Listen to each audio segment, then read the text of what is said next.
They worked in the same building. What are the odds of your best friend and your wife who got a new job works in the same building? She even lied to me saying that they weren't even in the same elevator bank, and I know that to be a lie. So all these lies, all of these dupers delights. The whole story, fast forward, I'm looking at her timeline. I'm able to see different things that she's doing.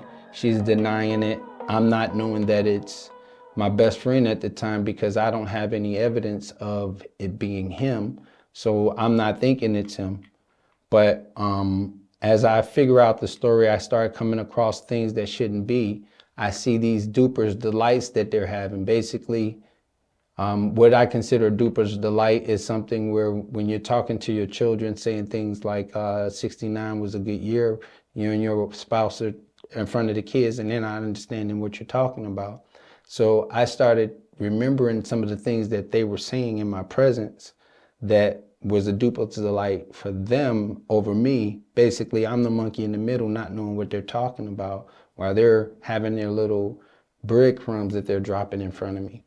And so I experienced that, and a wave of those things went over my head. So now, of course, when I think it's him, I'm trying to figure out who it is. I'm using tactics to see how they respond and things of that nature. Okay, now in this segment here, I wanted to talk about some of the dupers delights they was doing. Like I told you what that was before. It's more like when kids don't know what's going on, or when persons have a secret language or whatever. So keep in mind they were having this secret relationship going for a while. So Joseph would come to my house and play Mortal Kombat with my son.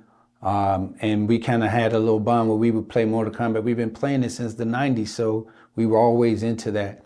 And he would come to my house, and just like I would go to his house and say hey to his wife, he would say hey to my wife as well. I didn't think nothing of it, but it started feeling funny when he would say hey to her and she said hey to him.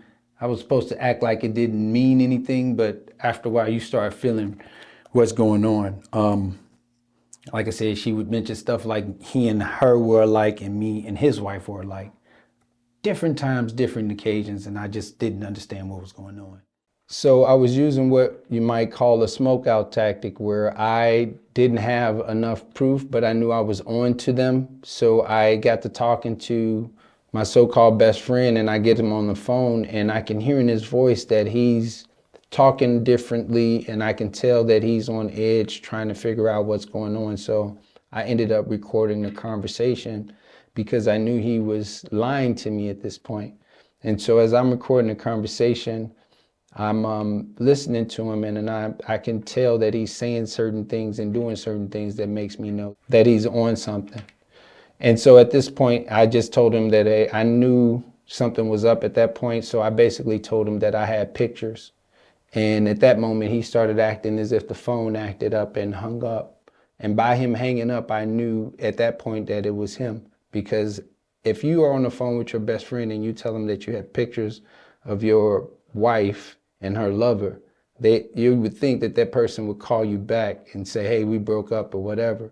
But not only did he not call back, he didn't even acknowledge what I had just said in our next conversation. So I knew it was him at that point because I knew he was the person, because he never brought it back up or whatever. He was trying to see what I had. At this point with what's going on, I kind of know what's going on between the two. I'm just using tactics to try to figure out to catch him red-handed, and I didn't have any information to catch him red-handed. So I messed up by doing things to try to find out information, and I stayed longer than I should. I did a lot of things wrong, but the story wouldn't be good if I didn't do all of those things. So I did a lot of things where I messed up. I should have just left or whatever and just not done anything, but I wanted so much proof that I ended up getting a lie detector test. She agreed to take it, and I know why she agreed to take it, because she had insight to my emails that I didn't know she knew. We shared passwords and all of that things, but she was basically monitoring me because she knew that I was onto her tail. So they were trying to hide a lot of things. So I, at that point, started to play the fool, to fool the fool, to think that they were fooling the fool.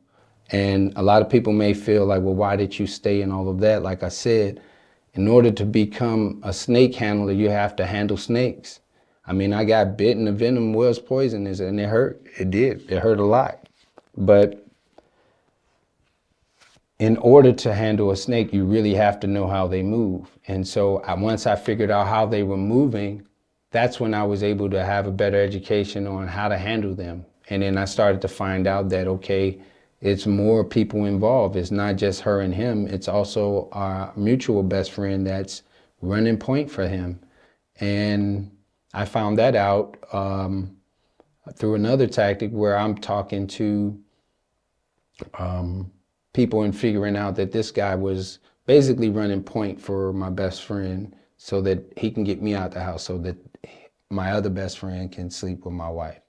So the three people that I talked to the most were triangulating me to basically have me believe that these are the people in my life, but they all had a secret life with each other. And that's why this story is kind of crazy. So I did my dirt in my own marriage. I want to back up and say that I did get a young lady pregnant and she miscarried. And when she miscarried, she emailed my wife. And my wife at that point was basically, we were already in shambles with our marriage because all of the stuff that I thought we had together wasn't. And that was because we were living a lie. She was already with my best friend by that time. So I was basically being denied a wife that I thought I had when I didn't have a wife. She was already committed to my so-called buddy, my so-called best friend. They had a secret life that they were living. And it was obvious of that life when I finally accused them, and then I had this lie detector test that they so-called passed, but I knew it wasn't the case because there were too many coincidences leading up to it. I just needed the lie detector test for proof for everyone else. But that fact that they said that she passed let me know that there was more to that, and they were willing to go to the extremes to so-called, I won't say the B word, but let's just say it rhymes with tribe, to deal with these people. But I know that they ended up taking some, let's just say money makes the world go round. How about that? I knew that that was some BS, so I started to play the fool, to think that they were fooling the fool. And so I set up another lie detector test. And this time I catch her looking into my phone that gets the information. So I already know that she knows it's coming. So I didn't call it off or anything or whatever. I just wanted to see how it was going to play out.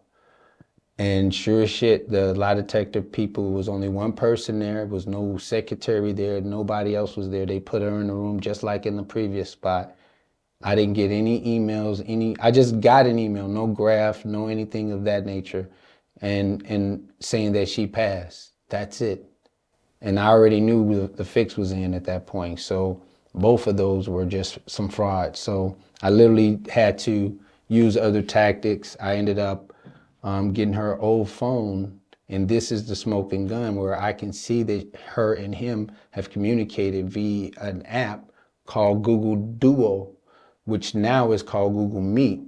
So I'm able to see transactions between her and him as far as them video calling each other and all of that. So I know the lie detector tests are fraudulent at this time. And I can tell by the way that they're acting and things that they're saying